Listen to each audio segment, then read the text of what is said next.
Ligation করা জায়েজ আছে কি? লাইগেশন হলো স্থায়ী জন্ম নিয়ন্ত্রণ করার পদ্ধতি। যদি কেউ 40 দাওয়াত দিয়ে থাকে তবে সেখানে যাওয়া কি জরুরি? না গেলে কোনো গুনাহ হবে? সাধারণ কিছু কারণে আমার স্বামী আমাকে বাবার বাড়ি যেতে দেয় না, এ ব্যাপারে ইসলাম কি বলে? ঘরে কবুতর বা পাখি পালন করা কি গুনাহ? আমরা সাধারণত মেয়েরা যখন বাথরুমে ওযু করি ওড়নাটা বাইরে রেখে যাই ভিজে যাওয়ার ভয়ে, মাথায় কাপড় ছাড়া ওযু হবে কিনা?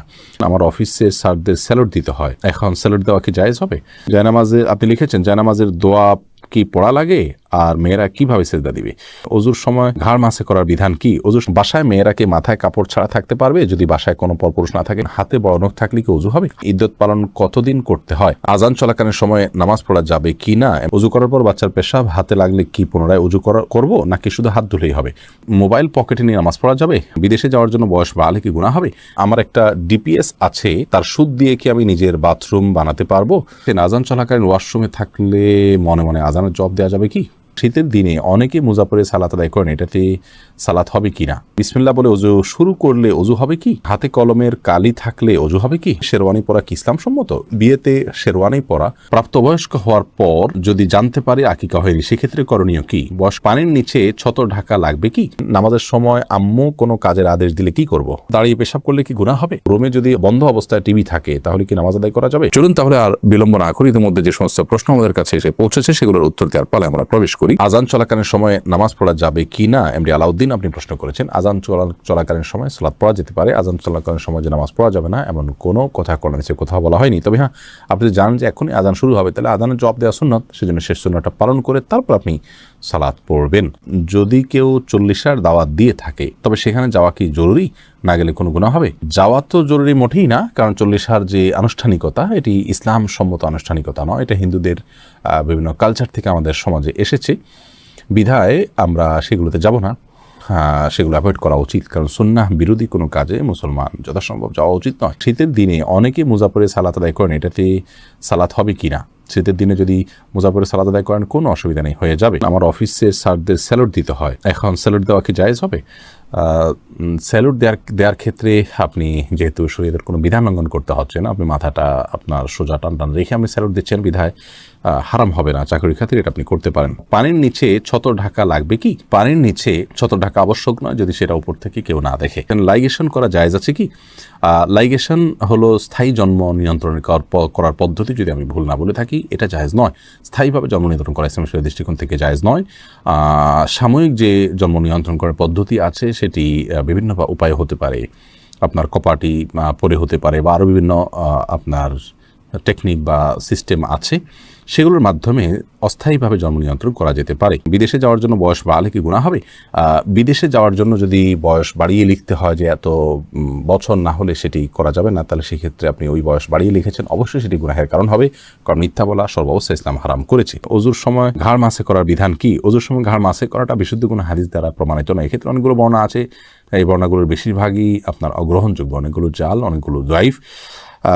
এক্ষেত্রে অনেক উলামায়ে কেরাম এটাকে মুস্তাহাব বলে থাকেন, কিন্তু মুস্তাহাব বা সুন্নাহ, বিশেষ করে সুন্নাহ সাব্যস্ত হওয়ার মতো দলিল নেই। যে দলিলগুলো আছে সেগুলো যে সমস্ত উলামায়ে কেরাম মুস্তাহাব মনে করে থাকেন, কারোর কাছে দলিলটা অধিকতর শক্তিশালী মনে হলে তিনি আমল করবেন, কিন্তু আমরা এটাকে শক্তিশালী মনে করি না। এ সম্পর্কে দলিলগুলোকে পর্যালোচনা করলে মনে হয় যে ঘাড় মাসের বিষয়টি মানে হাদিস দ্বারা সাব্যস্ত নয়। রুমে যদি বন্ধ অবস্থায় টিভি থাকে তাহলে কি নামাজ আদায় করা যাবে? রুমে বন্ধ অবস্থায় টিভি থাকলে সেই রুমে যদি আপনি নামাজ পড়েন তাহলে সালাত আপনার হয়ে যাবে। বিশেষ করে যদি টিভি বন্ধ থাকে তাহলে কোনো অসুবিধা নামাজ হয়ে যাবে, আর যদি টিভি চালু থাকে তাহলে সেক্ষেত্রে মনোযোগ নষ্ট হবে, জন্য অন্য কোথাও সালাত আদায় করা উচিত। হাতে কলমের কালি থাকলে ওযু হবে কি? হবে, কারণ কলমের কালির কারণে হাতের আমাদের ত্বকের উপরে আলাদা কোনো স্তর পড়ে না। ইদ্দত পালন কতদিন করতে হয়? ভাই নুরুন নবী, ইদ্দত পালনটা কে করবেন এটার উপর ভ্যারি করবে। যদি কারো স্বামী মারা যায় তাহলে সেক্ষেত্রে 4 মাস 10 দিন ইদ্দত পালন করবেন, আর যদি কেউ তালাকপ্রাপ্ত হন তাহলে সেক্ষেত্রে 3 মাস তিনি ইদ্দত পালন করবেন, 3 মাসে ইদ্দত পালন করবেন, এটা ভ্যারি করবে। আমরা সাধারণত মেয়েরা যখন বাথরুমে ওযু করি ওড়নাটা বাইরে রেখে যাই ভিজে যাওয়ার ভয়ে, মাথায় কাপড় ছাড়া ওযু হবে কিনা? মাথায় কাপড় ছাড়া ওযু হবে, কোনো অসুবিধা নেই। আপনি ওযু করতে গেলে মাথায় কাপড় দিলে তো বরং কাপড় ভিজবে, এটাই তো স্বাভাবিক। আপনি মুখের চুলের গোড়া থেকে নিয়ে আপনার কানের লতি পর্যন্ত সব যখন ধুইতে যাবেন তখন তো আপনার ওড়না ভিজে যাবে, অতএব ওড়না খুলে ওযু করতে কোনো অসুবিধা নেই। প্রাপ্তবয়স্ক হওয়ার পর যদি জানতে পারে আকিকা হয়নি, সেক্ষেত্রে করণীয় কি? বয়স্ক হওয়ার পরও আকিকা দেয়া যায়, এটি বেশিরভাগ ইমামদের মত।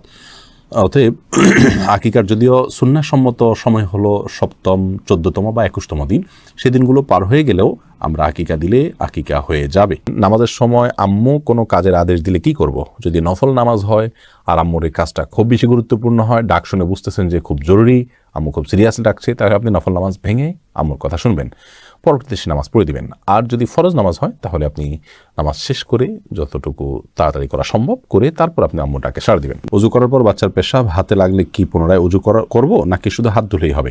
না, পুনরায় উজু করার দরকার নেই। বাচ্চা পেশাব যদি হাতে লেগেছে আপনার উজু অবস্থায়, তাহলে যে অংশে হাতে লেগেছে ওই অংশটা পানি দিয়ে ধুয়ে ফেললে চলবে। যদি কেউ 40 দাওয়াত দিয়ে থাকে তবে সেখানে যাওয়া কি জরুরি? না গেলে কোনো গুনাহ হবে? যাওয়া তো জরুরি মোটেই না, কারণ 40 যে আনুষ্ঠানিকতা এটি ইসলাম সম্মত আনুষ্ঠানিকতা নয়, এটা হিন্দুদের বিভিন্ন কালচার থেকে আমাদের সমাজে এসেছে, বিধায় আমরা সেগুলোতে যাব না, সেগুলো অ্যাভয়েড করা উচিত। কারণ সুন্নাহ বিরোধী কোনো কাজে মুসলমান যথাসম্ভব যাওয়া উচিত নয়। আমার একটা ডিপিএস আছে, তার সুদ দিয়ে কি আমি নিজের বাথরুম বানাতে পারবো? ডিপিএস এর সুদ দিয়ে আপনি নিজের বাথরুম বানাতে পারবেন না। কোনো গরিব মানুষকে বা পাবলিক টয়লেট ইত্যাদি করে দিতে পারেন, নিজে করবেন না। হাতে বড় নখ থাকলে কি ওযু হবে? হাতে যদি বড় নখ থাকে তাহলে সেক্ষেত্রে এটি অন্যায় কথা, এটা গুনাহের কথা। কারণ মুসলমান নবী করিম সাল্লাল্লাহু আলাইহি ওয়াসাল্লামের যে সুন্নাতে দায়েমা বা সুনানুল ফিতরা সেগুলোর উপরে আমল করার চেষ্টা করবে।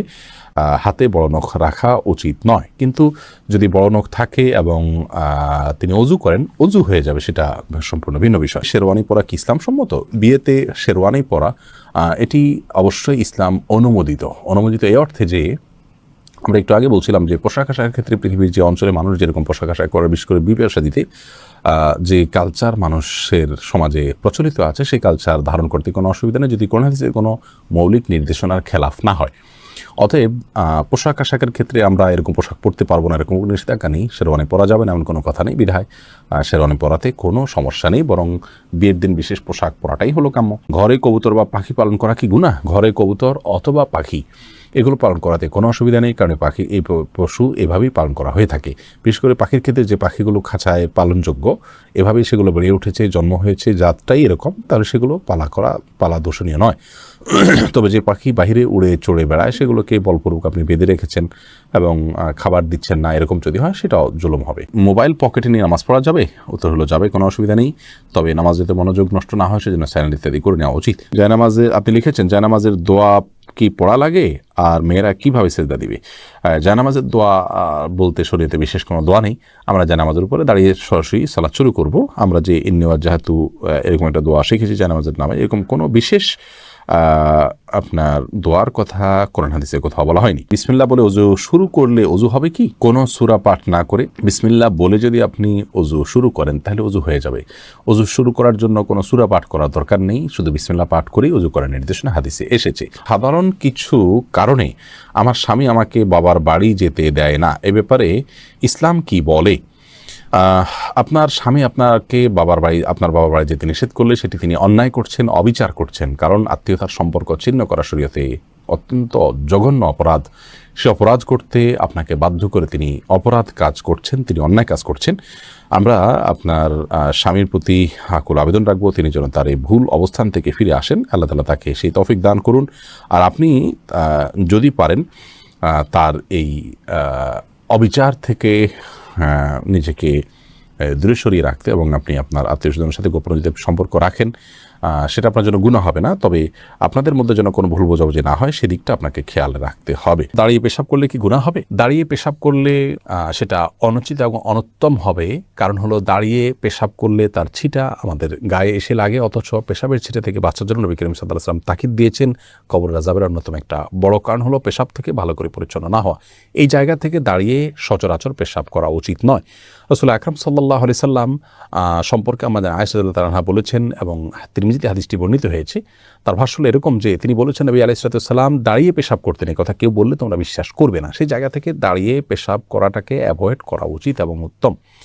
তবে সৌদি আরবের উলামায়ে কেরাম বিন বাজ ইবনে উসাইমিন রাহিমাহুল্লাহ সহ অনেক উলামায়ে কেরাম বলে থাকেন যে কেউ চাইলে দাঁড়িয়ে পেশাব করতে পারেন, বিশেষ করে পেশাবের ছিটা ইত্যাদি আসবে, নাপাক হয়ে যাবে, তার কাপড় শরীর লেগে যাবে, এরকম আশঙ্কা যদি না থাকে তাহলে সে অবস্থায় দাঁড়িয়ে পেশাব করাতে অসুবিধা নাই তারা মনে করেন। তার কারণ হলো বুখারীর একটা হাদিস রয়েছে যে হাদিসে নবী করিম সাল্লাল্লাহু আলাইহি সাল্লাম কোন একটা ময়লাযুক্ত এলাকাতে যেখানে বসার পরিবেশ ছিল না সেখানে দাঁড়িয়ে তিনি পেশাব করেছেন। এ হাদিসটাকে তারা ব্যাপক অর্থে নিয়ে থাকেন, কিন্তু প্রথম মতটি অধিকতর বিশুদ্ধ এবং দলিল থেকে আপনার দলিল সমৃদ্ধ বলে আমাদের কাছে মনে হয়। অতএব সচরাচর এবং সাধারণ অবস্থাতে দাঁড়িয়ে পেশাব না করে বসে পড়াই উচিত। রাসূল আকরাম সাল্লাল্লাহু আলাইহি ওয়াসাল্লাম স্বাভাবিক অবস্থায় সেটিই করতেন। হ্যাঁ, বিশেষ কোনো কারণে কোনো জায়গায় বসা পরিবেশ নাই এরকম হলে সেখানে দাঁড়িয়ে পেশাব করা যেতে পারে। বাসায় মেয়েরা কি মাথায় কাপড় ছাড়া থাকতে পারবে? যদি বাসায় কোনো পরপুরুষ না থাকে কোনো অসুবিধা নেই। মেয়েদের সবসময় যে কাপড় দিয়ে থাকতে হবে, একাকী থাকলেও এমন কথা কোনো বলা হয়নি। আজান চলাকালীন ওয়াশরুমে থাকলে মনে মনে আজানের জবাব দেওয়া যাবে কি? মনে মনে আজানের জবাব নয়, আজানের জবাব দিতে হবে মুখে। আপনি বাথরুমে থাকলে সেখানে তো আল্লাহর নাম উচ্চারণ করবেন না, এই জন্য আজানের পরপর যদি বের হন তাহলে বাইরে এসে আপনি আজানের জবাব দিতে পারেন, অথবা আপনি দিবেন না। মনে মনে দিলে আপনি সেটা দিতে পারেন, আল্লাহর কাছে সওয়াব আশা করতে পারেন যে আমি চেষ্টা করেছি, আল্লাহ তাআলা সেজন্য সওয়াব দিতেও পারেন, কিন্তু আজান মূলত জবাব দিতে হবে মুখে, বাথরুমে সেটা করা যাবে না। অতএব করতে পারছেন না সেজন্য মনে মনে আপনি দিতেই পারেন আপনার মনের সান্ত্বনার জন্য, এবং আল্লাহর কাছে সওয়াবের আশাও আপনি করতে পারেন।